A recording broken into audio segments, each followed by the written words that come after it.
On today's episode, we're going to talk about conflict and why it is important for your story. So stay tuned.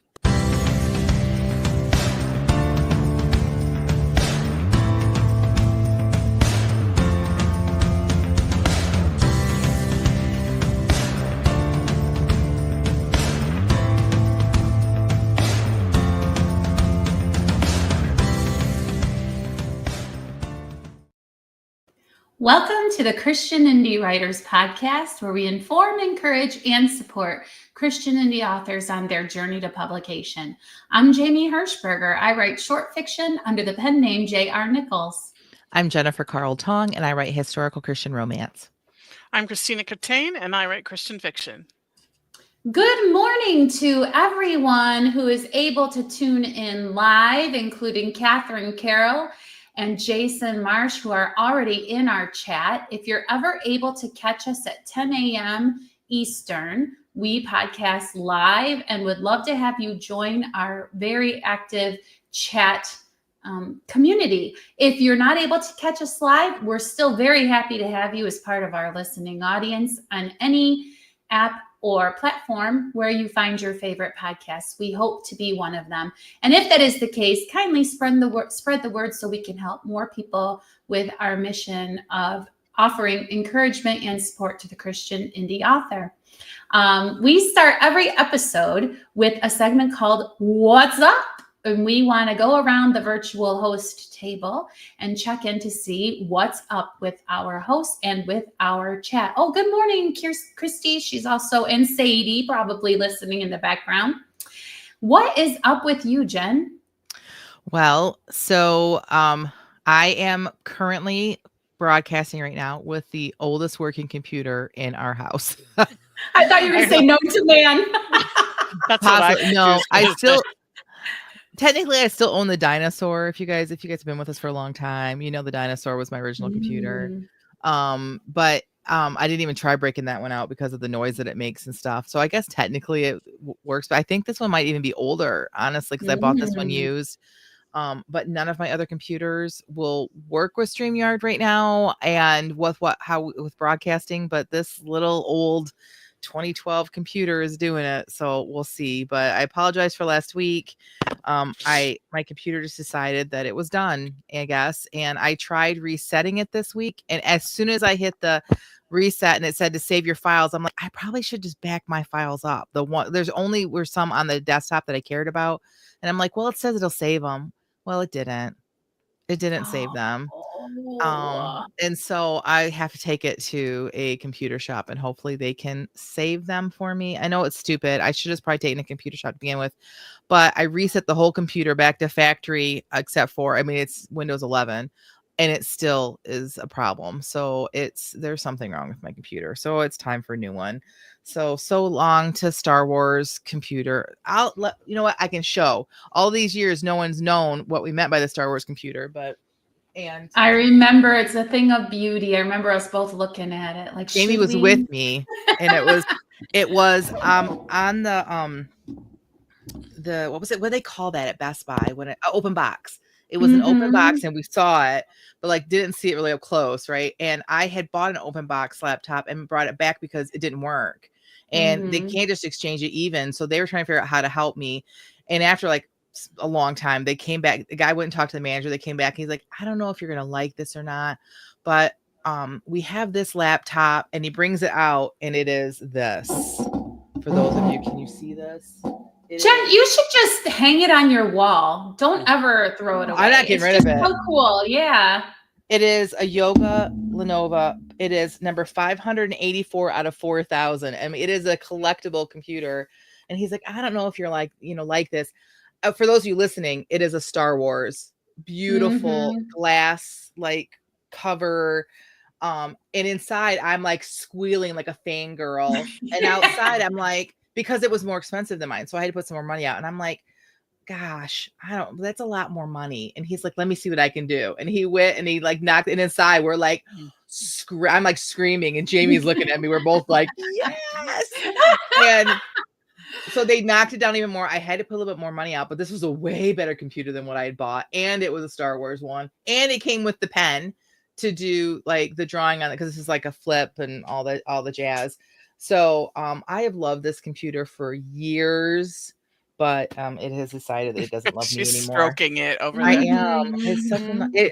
it's still up until like last week, it was a beast. And even though like it still kind of like didn't open and close, like this part here kind of would like be finicky with the screen. So I stopped using it like all the time. I left it open all the time instead. But But it's been years. I was living in Michigan, so Mhm. obviously it's lasted you a very long time. So anyway, so the saddest rash on that. But my what's up honestly is that I need to go shopping for computer, but the problem is I need a vehicle. And we went car shopping yesterday. My husband took the day off, and that is a whole new torture that like you don't even think about. Like I don't know that I've ever went car shopping. Cars just kind of like fell into my lap. Like I would need a car, and then someone would say, "Hey, I'm I'm selling surprised this you don't car." walk around with broken legs all the time. What do you mean? Oh, because they dropped my lap. Cars falling into your lap. But it kind of always was this like, or we would drive by and be like, we would kind of be thinking about a car and we would see one on the side of the road and it would just be like perfect for us, right? And we would just find a good deal. Like, and that has not happened. And so we had to actually go car shopping. And can I tell you that it's horrible, absolutely horrible. And we came away a whole day of car shop, like all day.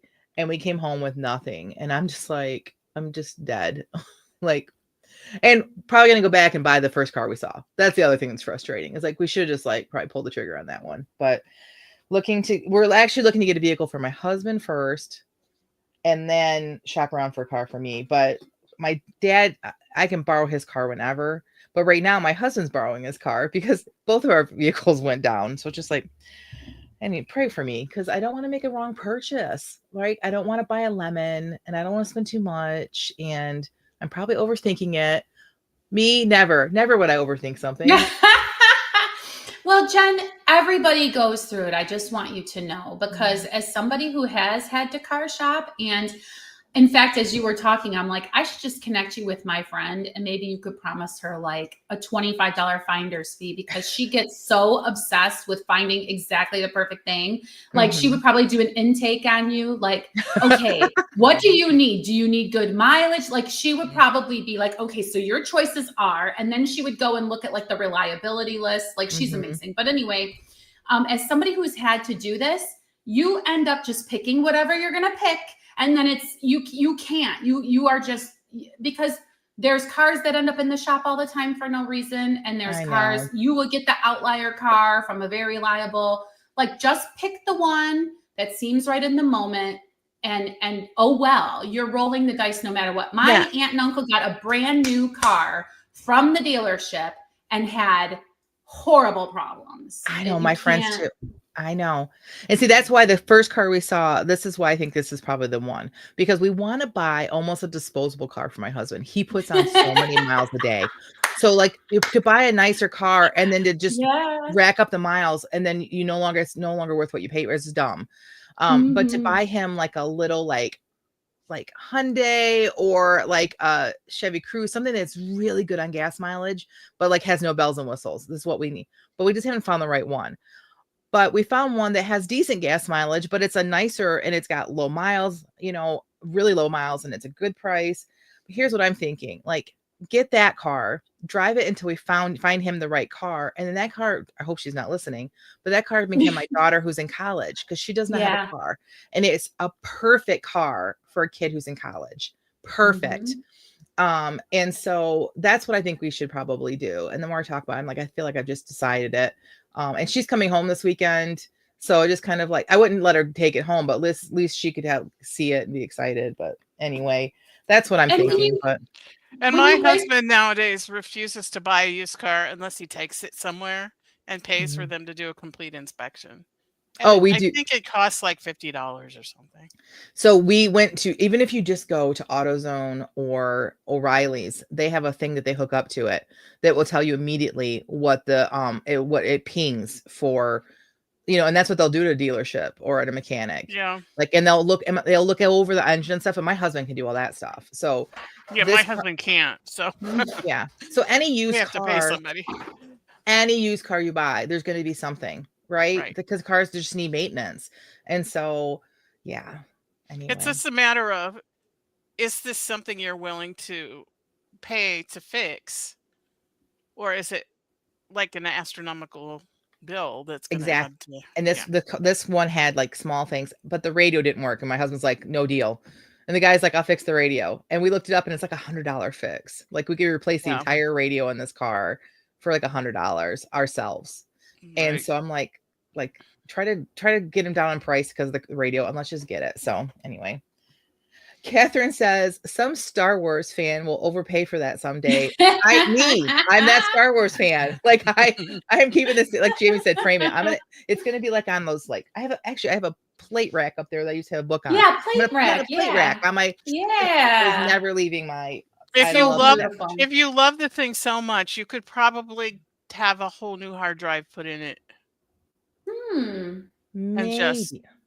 For laptop, I don't know, maybe. I am going to take it and have it looked at, because if I can at least have it to where it's, working decent, then I could spend more money on, like if I could have it back again where it is kind of like a desktop, not a laptop, so it doesn't have travel, then I could spend money on a laptop that I can travel with, and, whatever. So Catherine says, yeah, go ahead.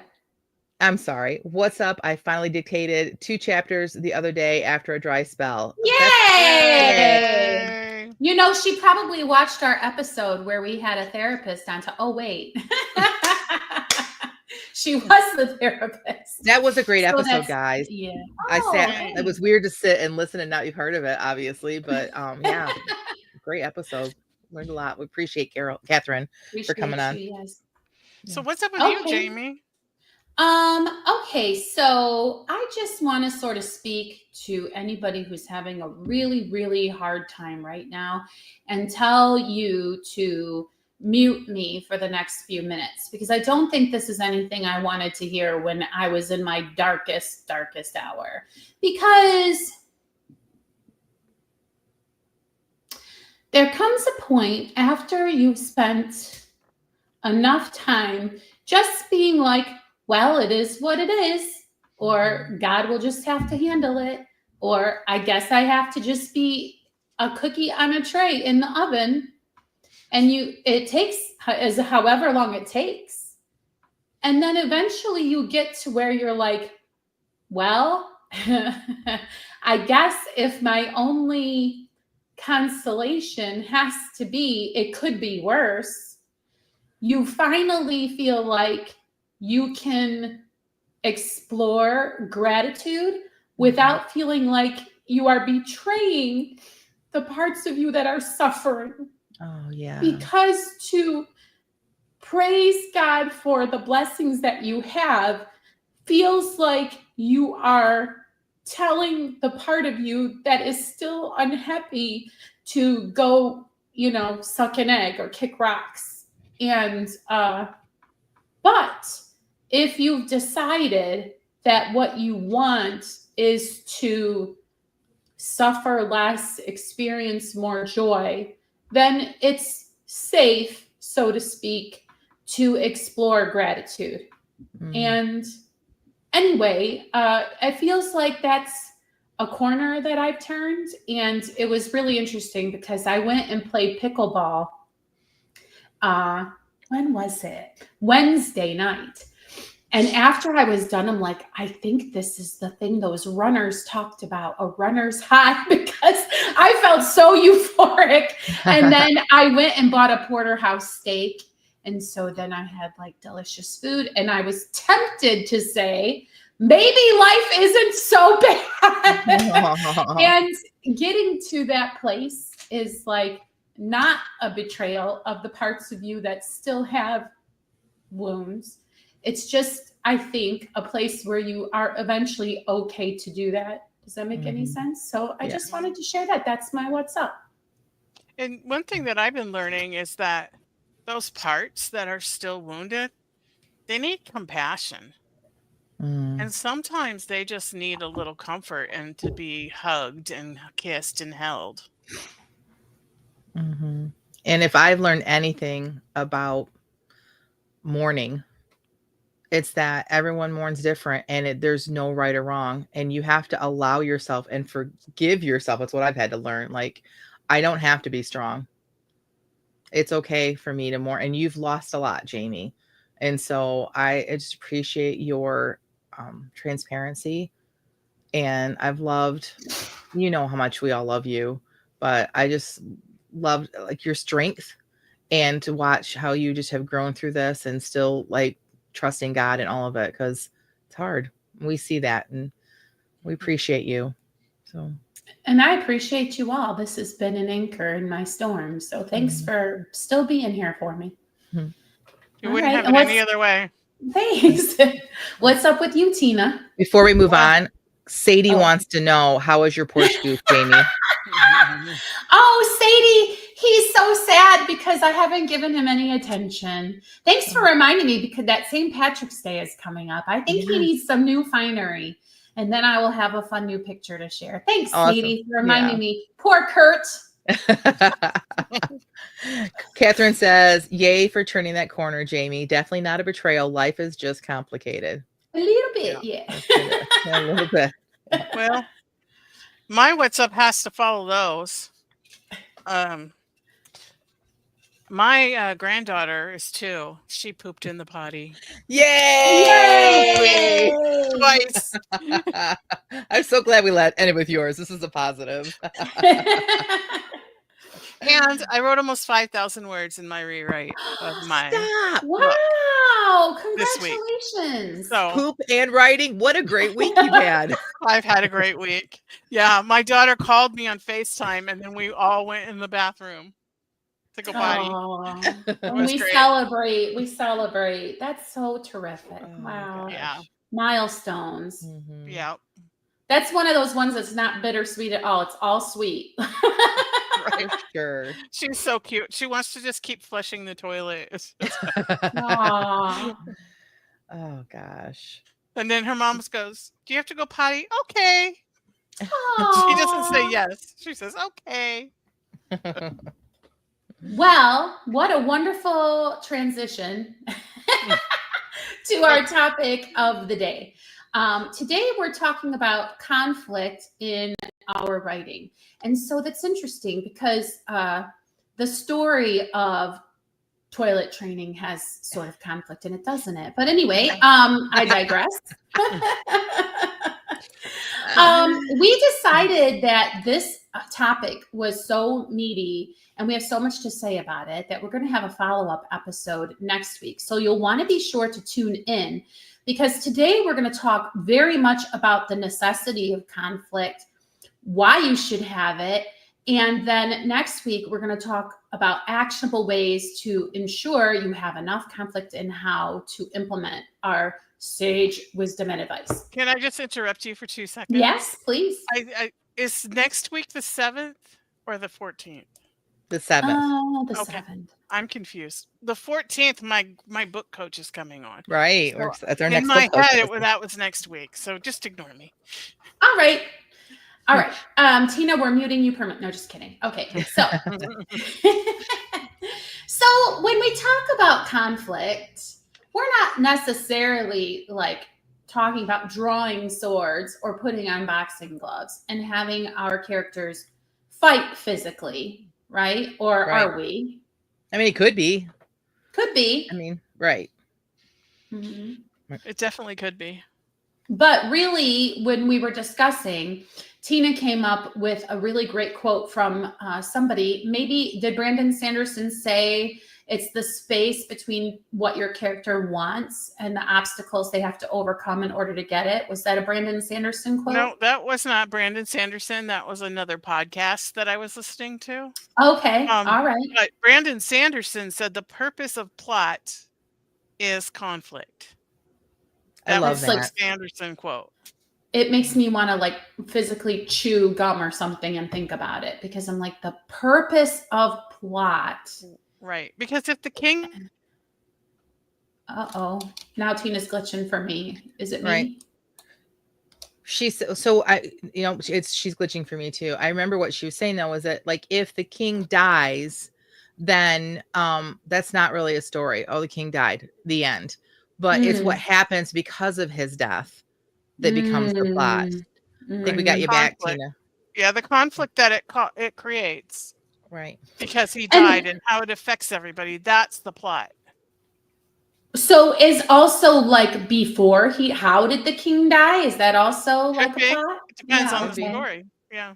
And then Because there's you conflict. Okay.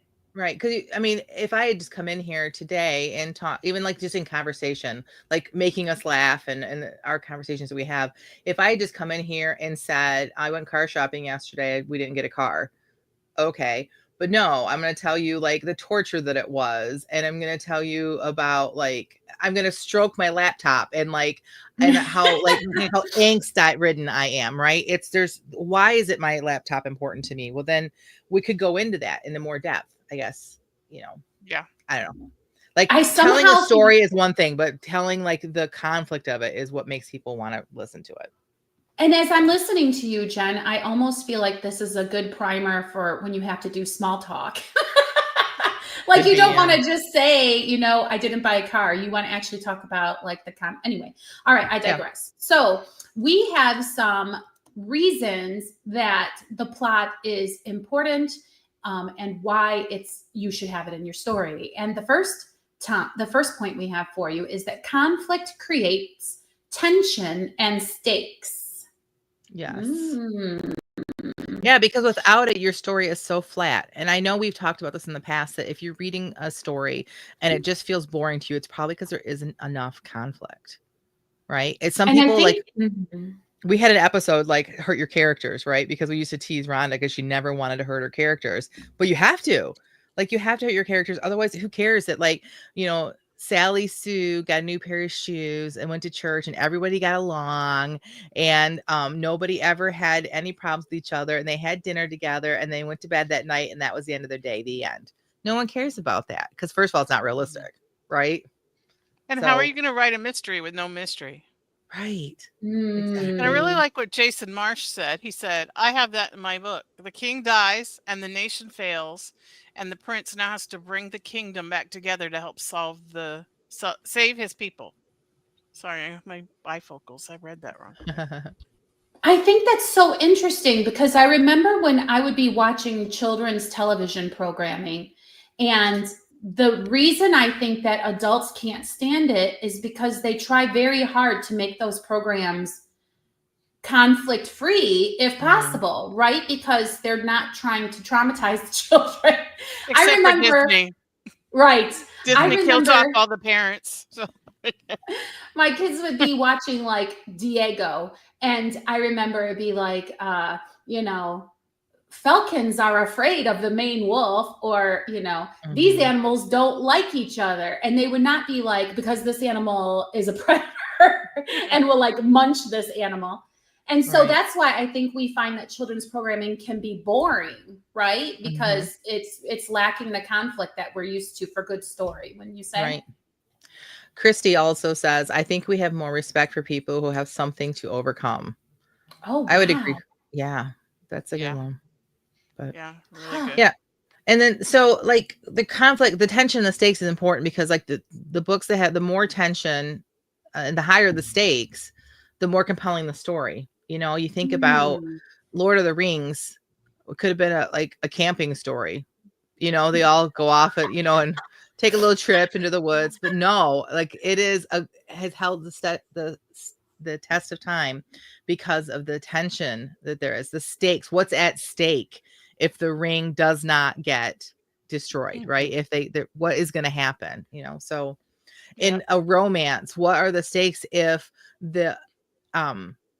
if the two don't come together, right? What is keeping them apart? That tension that's keeping them apart. If they just fall in love on page 1 and then it's over, the story's done. Who cares, right? But it's that pull, that give and that pull, the tension between them, the things that happen that cause the story to be compelling. Yes, and I think that's almost why once they get there happily ever after, it's kind of difficult to do sort of a sequel because you want that tension resolved of them getting together, and then that's like, you know what I'm saying? That's yes.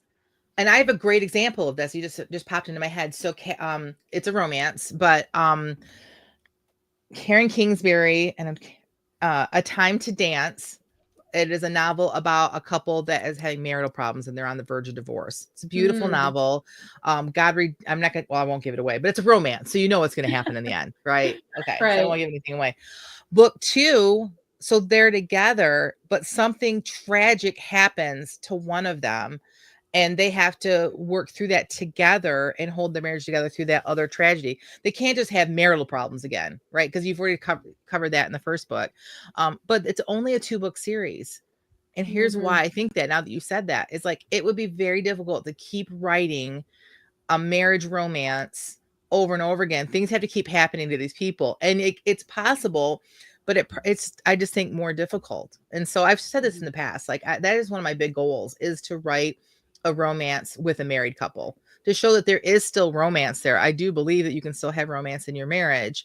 But it's the conflict part. Like, how do you write the conflict in a way that is, that has stakes and, still develops your character? We're going to go on to the next thing. I don't want to give away what we're going on to next, but it is difficult, but it's doable. But that's why I think romances are always, like you said, Jamie, kind of like the budding romance. It's just kind of easier to have the conflict in there and the stakes. Jen, who was your couple where the last time we checked in with them, the wife had diagnosed with cancer? Yeah, that old guy. I know. They're like just still Maury. I don't remember their They're name. in the pile still. They're in that pile of books that I need to write.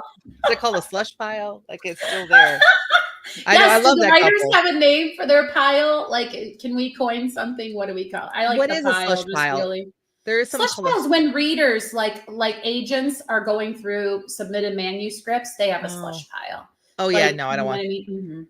This is just like, this is the waiting room. We'll call it the waiting room. Yeah, the waiting room. It's in the crock pot. It's in the crock pot. It's in the crock pot, and it's just cooking. It's developing. It's not ready yet. That's perfect. Yeah, it's a really tough cut of meat, so it needs more. But let's, I mean, we're joking about, but let's talk about that for those of you that don't know. I, like, in my sprints, I had discovered this couple that were older, and were kind of like just an older couple. They're, you know, in their retirement years, and the woman, like, we don't find out till like the second or third time that I sprinted them that she has cancer. But again, she has to have cancer. Right? Otherwise, what's the story there? There has to be some sort of something at stake. Point. Yeah, because they're not like falling in love and having obstacles for them getting together. Right. Yeah. Christy and Sadie say it's the, I'm going to need a lot more chocolate for this one. You know, I think it would be a lot easier to write a married couple story that has romance in it that was a different genre. So, for example, that could be a mystery. And they're, as a couple, they're trying to solve an external mystery that's not like their marriage breaking up every day. 100%. 100% think that. Yeah, I just meant like in romance, it's a little bit more difficult. Right. Not impossible, but it's a little bit more difficult to. Yes.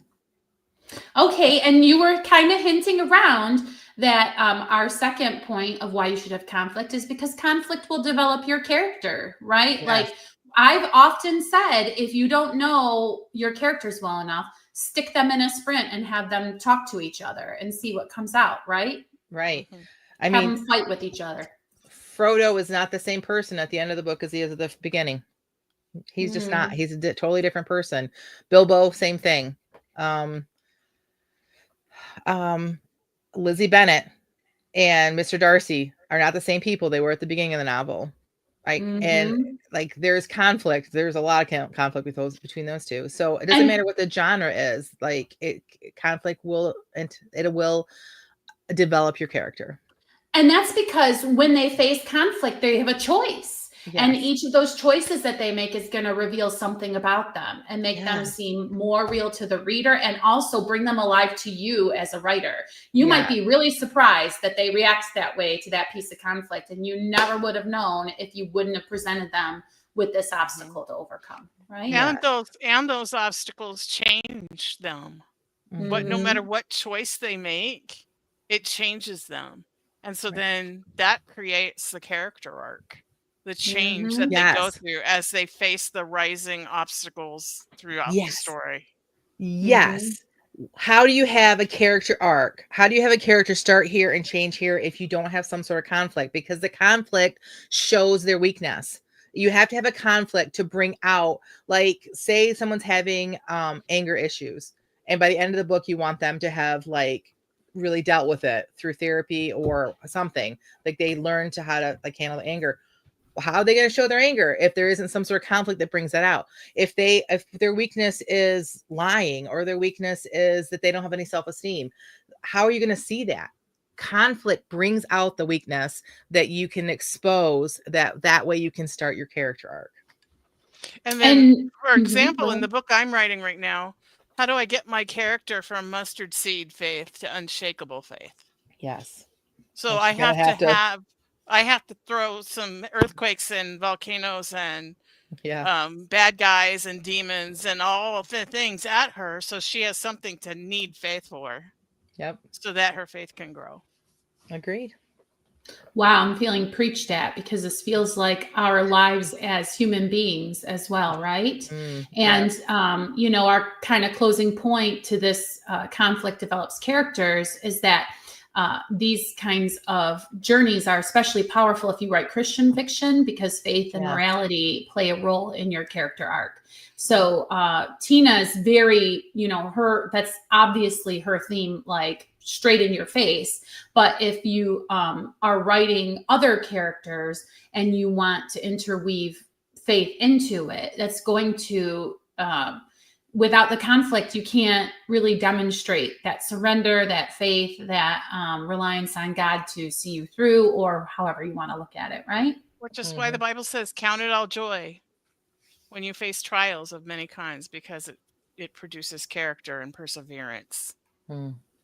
And I just butchered that scripture, but No, you're familiar with it. So. Yeah, the book of James in the first chapter. It's one of my favorites, but it's so true. Like it's hard to read it and you're like, I don't want to do that. But like, you know that it is true, especially when you get to our age, right? We're like, we look back and we're like, yeah. All the times that we had went through the most change in our life is when we faced the worst trials. Yeah.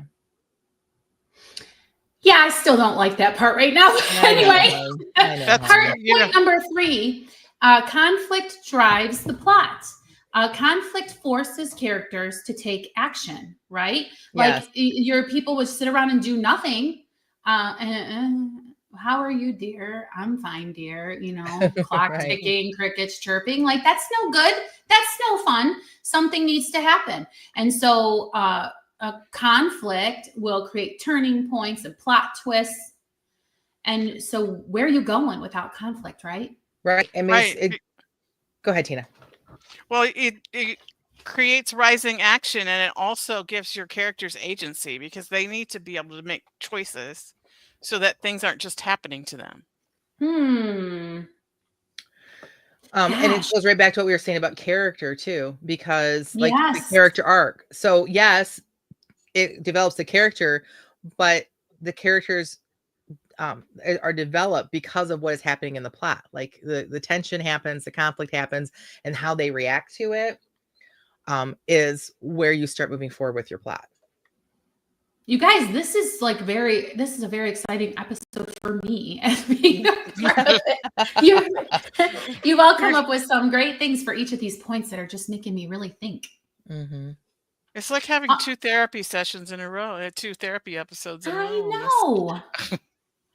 Okay. And then, you know, our 4th point here that we wanted to point out is that conflict will evoke emotion. Now, I know this could be arguably nested under conflict develops character, but when we were talking about your inclination to avoid things emotional, if you've struggled in certain ways, you might appreciate what you discover about emotion by introducing conflict, right? Right. Exactly. And who was it in our chat that said we respect people who overcome hardships? Christy and Sadie. Yes. And if you you want to know, does your person have what it takes to overcome? And with what spirit or attitude? I'm reminded of Corrie ten Boom and her sister who survived the Holocaust and were in the camps. And the sister had one outlook and Corrie ten Boom had another outlook. And the emotions that were evoked by that trial and that hardship really revealed the differences between these two sisters. Mm-hmm. Can we go over to the chat for just a quick second? We got a lot of Yeah, chat now sure. we've been missing. Piper says that she's late to the show, but wanted to say that she's been learning about the fourth Zeitgeist. Zeitgeist? Okay, I don't know the word, in which readers may be looking for cozier stories, so less angst, high stakes, but still some conflict. And Elise agreed. Elise says, yes, Piper, conflict doesn't always have to be life and death. Conflict just causes your character to change. That is a story. So yes, we're not talking about life and death. We can talk about like whether or not I'm reading right now like a mail order bride romance, and she's not what he expected. So he like the conflict is I am what you want. Maybe I'm not exactly what I expected, but I can fulfill this role. And I don't know if you can. Like that's the conflict right now, is them kind of like fighting against each other, her trying to prove herself and like that. So it's not life or death, but it's definitely a major conflict in this story. So yes, and you will want to tune in next week because we're going to talk more about specifically that and how you can use conflict in ways that people probably wouldn't expect, right? yes. Exactly. And I just wanted to mention that there can be external conflict and internal conflict happening at the same time. And sometimes they're moving in opposite directions. Yes. So like I mean that like the external conflict could be taking them somewhere negative, but there could be a positive thing going on with their internal conflict or the opposite. Well, I do appreciate Piper bringing that to our attention, because when we started the episode, I was thinking of like, first of all, romance, and then second of all, stuff like the Amish stories. And aren't people looking for an escape and a land where things are nice and calm and peaceful and whatever? But those stories are still not going to be without conflict if they're going to sell, because otherwise they're just going to be flat as a pancake with nothing interesting going on. But don't worry, because again, like we've given you a little sneak peek of the meat of our next episode. So if you're like confused, what's good, what's not, we're going to be covering that as well. Thank you so much for bringing that up, Piper. And if you are more interested in internal versus external conflict, we do have, if you go back to our episode, and I'll put it in the show notes, that is about hurting characters. We go into depth about that a little bit more, but maybe we should actually spend a whole episode talking about internal versus external. So we'll talk about that afterwards. But yes, this is why we love our live chat. You guys keep us inspired and informed to the things that are going on that we might want to cover in future episodes. So thank you. All right. And then finally, we have that conflict reinforces the themes of your story, right? Yes. And so in Christian fiction, it often explores themes like redemption and grace, faith, perseverance, even salvation. You know, it could be themes like that. But it can also be like even lesser than that, even like, so the novel I'm working on right now, I've titled A Quiet Thunder, and I use storms kind of throughout to almost kind of punctuate moments of the story. So even though it's not what I mean, they will physically be experiencing some storms, right? So there's a physical external conflict that they will be experiencing, but it also is bringing around the theme as well of like, you know, so of what I'm trying to get across with A Quiet Thunder. And so you can use the conflict can reinforce your themes as well, like that. I love that. I would almost say that your conflict needs to be connected to your theme in some way. I think so too. In order for it to be, I mean, that's what Elise told me. She's my book coach. She's in the chat. Elise, the famous Elise. Thank you. That's really great. That's one thing that as I'm rewriting, I'm looking at, where is my conflict? Is it connected to my theme? Is it connected to what my point of view character wants? Like, so, and is it rising? Like, I'm asking myself all these questions. So because I was out of money and I can't talk to her again. So I have to figure it out. There's a whole nother episode there if we were to talk about theme, because like, do you have a theme? Do you have several themes? What is a theme? Right. Like there's a whole thing. Yeah, because there's a lot of people, especially like people that just are discovery writers that just sit down and it just comes naturally. Like they may not even know they're doing it, or they may need to in the editing phase, go back and, make their book better with their theme. So Yeah, you might need to throw it in the crock pot before you put it on a serving plate. right. Um, Elise says, I have confidence in you. We do too oh, as well. She also said, which I think helps wrap this up. But go ahead, Jamie. You're going to say something else before. No. Okay. Nope. She says, referencing back to what Sadie and Christy said, she says, even more, we respect them overcoming that struggle, but by reading it, we feel like we overcome it with them, which I think it brings everything all Yes. together for this episode, Mhm. because I think the number one reason that you have to have conflict in your story is because the people that are reading your book are experiencing conflict every single day.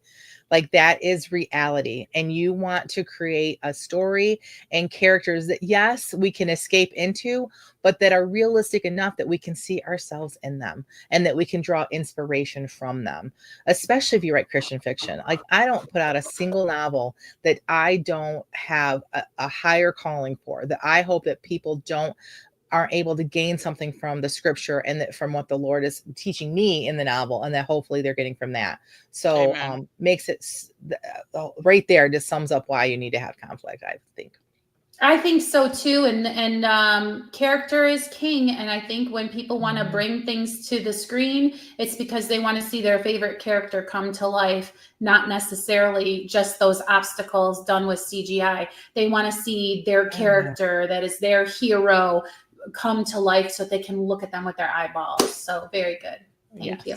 Agreed. All right. So I think it's time to move on to my favorite part of Friday, which is the feedback section. We're going to read some sprints that were created before the show without time to edit.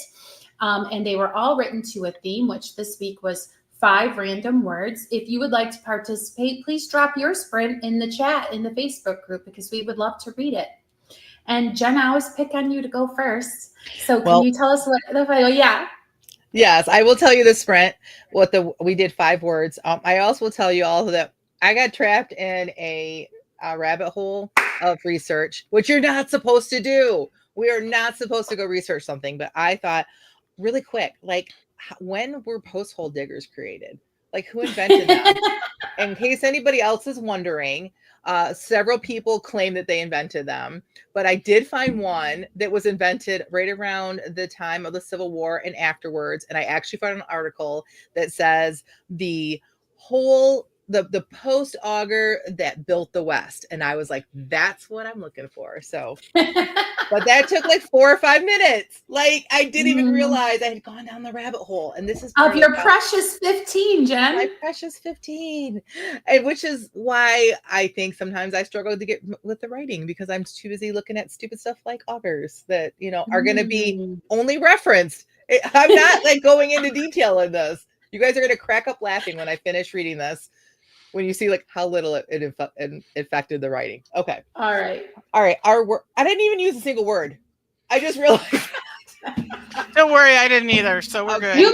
You mean auger was not one of the words, Jen? No, not even close. Okay. The worst word, I can't believe I didn't even realize I didn't use them. Because I wanted to. Gesture, award, recover, crisis, liberal. Those are our 5 words. And here's what I did not do with them. Cade fell into a rhythm with the shovel. Stick the shovel in the dirt, step on the shovel to force it further into the ground, lift out the dirt, toss the dirt to the side, then repeat. Stick, step, toss, repeat. If he kept focus on the rhythm, he would stop thinking about the new post auger he had at his ranch that would cut his work time in half, if not more. But he didn't know he would be digging holes today, and he reasoned by the time he rode home and brought the tool back, he wouldn't really have saved any time. Plus, he was grateful for the backbreaking work to keep his attention focused on the task at hand and off the glare he was receiving from the old foreman that followed behind him, placing the posts in the newly dug holes. The foreman, Chappie, the widow had called him, didn't seem up for conversation, and Cade wasn't certain if he would have preferred the conversation or not. The way the man stared him down, Cade wasn't certain. I just repeated that, didn't I? Wasn't certain what kind of conversation they would have had anyway, but eventually he found out. The sun was blazing overhead, and the two had worked for nearly 4 hours in silence. Cade stopped to swipe his forehead with his handkerchief. Chappie took the opportunity to saunter over to dip his tin cup in the water, and Cade decided to do the same. After they both had watered themselves, the weathered foreman looked him straight in the face and spoke. "What are you doing here, McNeil?" Cade thought about it. What was he doing here? 3, 2, 1. Oh, no, I want the answer. What is he doing there? That's as far as I got because I was checking on augers, which you can see how little effect augers had on the story. But we all know what he's doing there. He's falling in love. That's what he's doing there. He doesn't know it yet. I loved it because the whole premise, it was the auger was important. If you were writing and not sprinting, you would want that to stay, because the whole scene is like, I could have just drove home and got this, but instead I'm just gonna get it done. And then it does reveal so much about his character, all of that you're thinking right there. And what an excellent example of conflict that doesn't seem like conflict. Because he's debating, should I go get that post hole digger or should I stay here and dig these holes? And so it really brought reality to the scene. It revealed some things about Cade. And Chappie, I couldn't remember his name when you were talking about how the storms. I remember the storm that Colleen and Chappie were kind of wrangling the first time he was introduced. And it really had a profound impact. So I just want you to know that about that character and your storms. Thanks. Okay. Dana, what did you write? Before that, I just want you to know that Catherine Carroll objects to your cliffhanger. Sorry. Me too. Overruled, Catherine. Again, I lost 5 minutes of my 15-minute sprint, and I really would like to go back and rewrite this with a 25-minute sprint and really do what I want to do with it. But yeah. Okay, James. Okay, here I go. It had been years since Dolores had made her husband a peanut butter and banana sandwich. Years since she'd allowed anyone to so much as bring white bread into the house. She dipped a butter knife into the jar and lifted out a liberal helping of pulverized legumes, wondering if Giuseppe would appreciate the gesture. As she closed 2 pieces of bread together around 8 yellow round slices, she sighed, wishing she didn't continually have such transactional thoughts about their relationship. Who cares if Giuseppe appreciates what I do? She thought.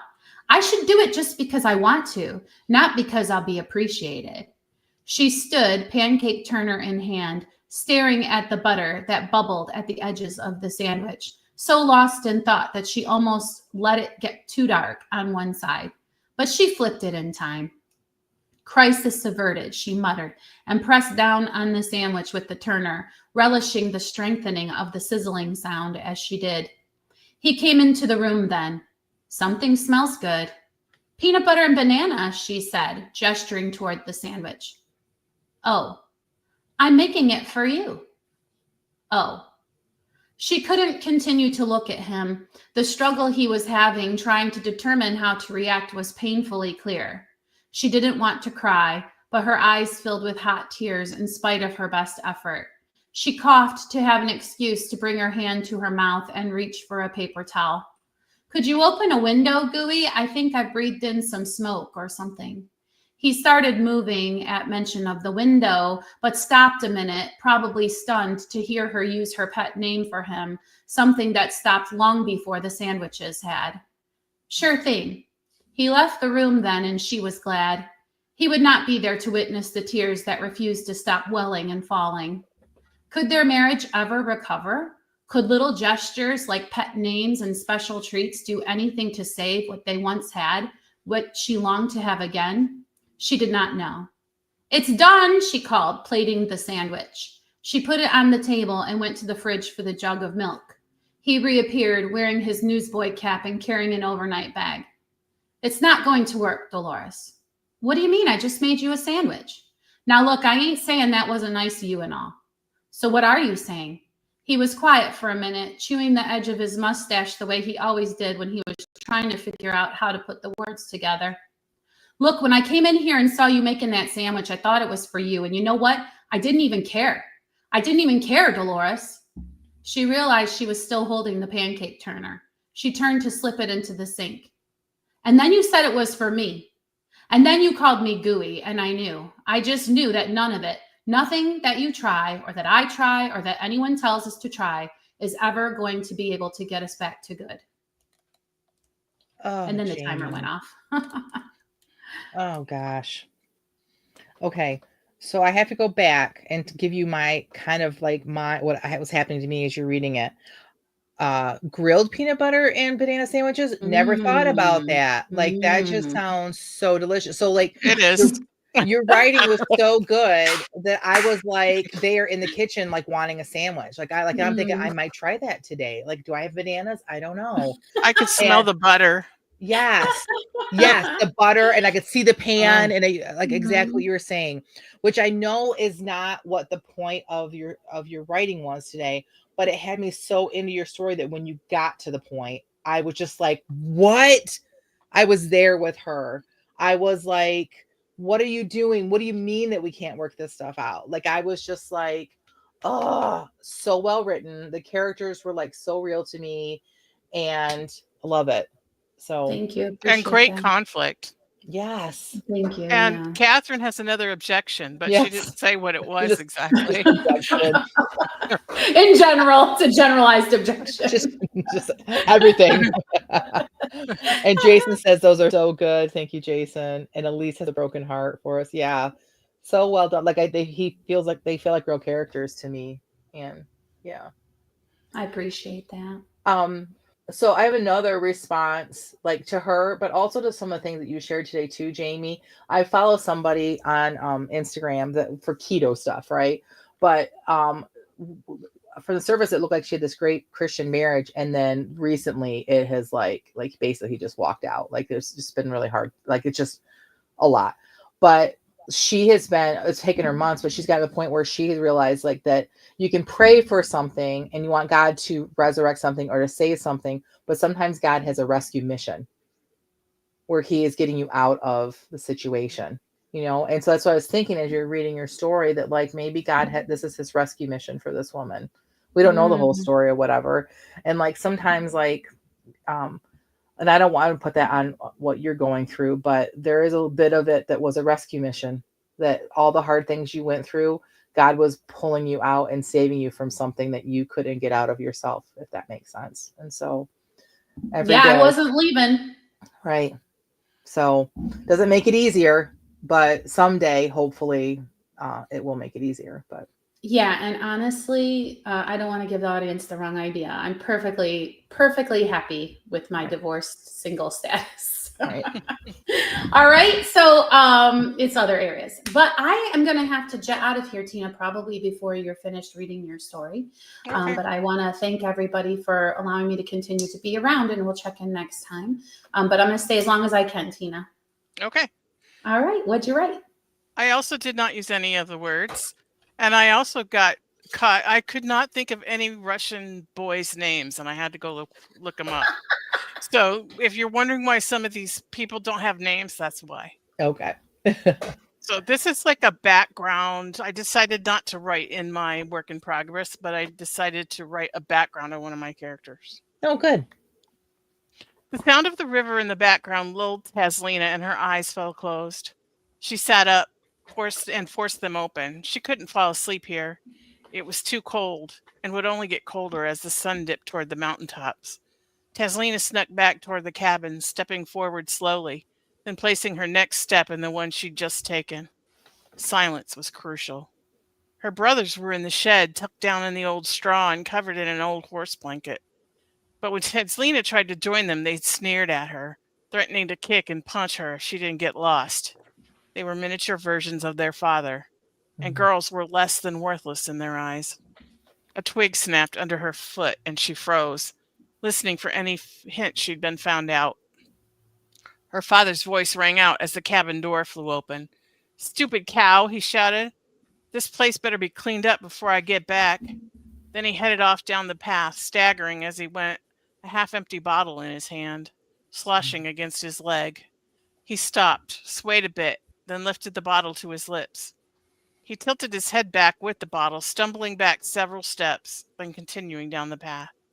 Her brothers' heads peeked out of the shed, And as soon as their father disappeared around the bend, they emerged, walking with far more confidence than was evidenced by the fact they'd just been hiding in the shed. "Hey, Ma, what's for dinner?" the oldest said as he entered the cabin. Teslina made her way toward the door. The boys were mostly talk, not dangerous like her dad. Her younger brother stood in the door with his mouth agape, his complexion pale as snow. "What is it?" Teslina said. He looked at her with wide, wet eyes and then ran back toward the shed. Her middle brother emerged, closing the door behind him. "Best you don't go in," he said. "You can go in the shed with Nikolai." Teslina narrowed her eyes at him, then pushed past him and into the cabin. And then the timer went off. Oh gosh, Tina. So good. Okay, so I'm glad you didn't use any of the words because I just don't think they would have fit into what you're writing. And I'm glad you just Well, like the let it go. word crisis kind of, Yeah, what's the word I'm looking for? It kind of covers the theme. right. So, It was kind of like the catalyst, yeah, right? Okay. yeah. So I love this. I love the idea, and I don't know why I don't do this more often. I love the idea of just like writing something in the past for one of my characters just to kind of get to know them better, right? And I've been thinking about this all week. So it's so great that you wrote this. It shows us a little bit more about not only her, but like like gosh, the character of her father, the swashing, jug and all this stuff was so well written, and I feel like I was there, and I love it. Just really well done. Thanks. Catherine Uh, has another objection, this Another time in all objection, caps. all caps. And Christy and Sadie say, "Ah." That's how I felt because I didn't get to my part I was trying to get to when the I timer know. went off. And I Because I feel had to like, go look up Russian boys' names, and I only named one of them as it was. what's the matter with us, right? Oh, so well done. I agree. So well written, Tina. Loved it. Thank you. Yeah. All Okay. right. Well, I guess since Jamie's Jamie's gone. not here, so somebody has So, to be all right. the So what's next with host. you, Tina? Well, I have chapter 1 written in my rewrite, and I have Awesome. submitted it to my writer's little group. Group. I have no words today. I just used them all in that sprint. Right. So then I could get feedback from them, but I'm going to continue into chapter 2. And I don't know if they're going to be really chapters. I'm kind of doing it like day 1, day 2, Mhm. like, so I'm kind of writing it like that. So I think I'm just going to have it split up into when things happen. I don't know. Mhm. I'll decide that when I'm done. Okay. What about you? What are you going to do this week? So this evening, my college baby comes home for spring break. And I'm so excited. Like I we've been bet. counting down together. Because she was supposed to come home for Super Bowl Sunday weekend, and that ended up not working out. And so I just miss her. I feel like this is the longest we've been apart. Like, because there were other breaks in the fall where this has been like the longest, amount. So she's super excited to come home. I'm super excited to have her home. So I don't know that I'm gonna get much writing or work done at all this week. And I'm okay with that because Yeah. I can't wait to I see her. remember those days when Amber went Mhm. off to Olivet, and then she didn't have a car in Mhm. her first couple years, and she would be, whether or not her friends that lived nearby were coming Mhm. home for those breaks. Sometimes she would stay there. Sometimes Mhm. she would come home. And I remember having to drive like south on 23, like 40 miles one time, because the Mhm. friend that was giving her a ride lived closer to Ann Arbor. And so Mhm. we had to go pick her up, but that was fine. Yeah. Um, but it was I don't want to depress you or anything. It was when we bought her a car and Mhm. she drove away that first time that I lost it, Yeah. because it felt so permanent at that point. It felt Yeah. like she's gone. And I'm Right. just so grateful that she only lives 20 minutes from me and Mhm. FaceTimes me every day and is over here every weekend. And I get to see my granddaughter a lot and I get to spend so much time with her. And I'm just so grateful to the Lord for that. Yeah. I mean, that reminds me of another what's up. I never shared. I don't think, maybe I did, but like my youngest stepson, who I'm very close with, he went to Olivet as well. And he said, always wanted to come back to the district and work in the district. Well, that didn't, like, God called him to do other things. He also married somebody who lives outside of the district. And so like, there's no pull from her family because her family lives somewhere else. Right. So he actually works for the university. So he's still down there, but they are expecting. And I'm Oh, so excited nice. about it, but I just wish they were so closer. I wish that like Yeah. they could be within 20 minutes, but it just means more trips down there, right? Because Yeah. Oh, yeah. You'll trust me. You'll be like, can we move to Olivet? I want to see my grandchild. they've asked us. They have literally asked Grandchildren us. are the best.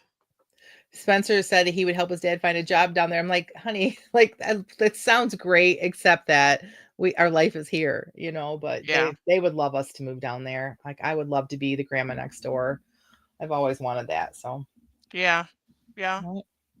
My dream was always to have a huge family. And so that, like holidays, like there was not enough room in the house almost. Right. Everybody there. And Yeah. Catherine yeah. says her what's next is to clean up what she wrote the other day and move on. So cleaning up because she dictated, which I've been thinking about this. Wouldn't it be fun for us to like get someone on here that's kind of a dictation expert episode, and then do a dictate like a month long like dictation challenge? Yeah. And we Yeah, could I mean even we do used our to. sprints for the podcast dictation. Yeah. That All would be right. fun. It's not. All right. Let's think So about put it that. in If the you guys. pile of put it in the slow cooker, Mark's ideas. Yes. Well, let's put it in the pressure cooker, the Instant Pot, so that it happens faster. Yeah. Yeah, Like maybe maybe we should do that. like in place of Camp Nano in April or something. Yeah, Something to think maybe. about. So Yeah. if anyone listening knows of an expert, someone who really could come to the show and really speak to dictation, or if you are that person, reach out to us at christianindywriters@gmail.com, or you go to our website and you can contact us through that. But that would be fun. So. Yeah. All right. Well, if that is all, I would like to thank everyone who listened and everybody who was here live in our chat. But until next time, may your pen be prolific and may your deadlines be met and may all of your words honor Christ. Thanks, everyone. I know.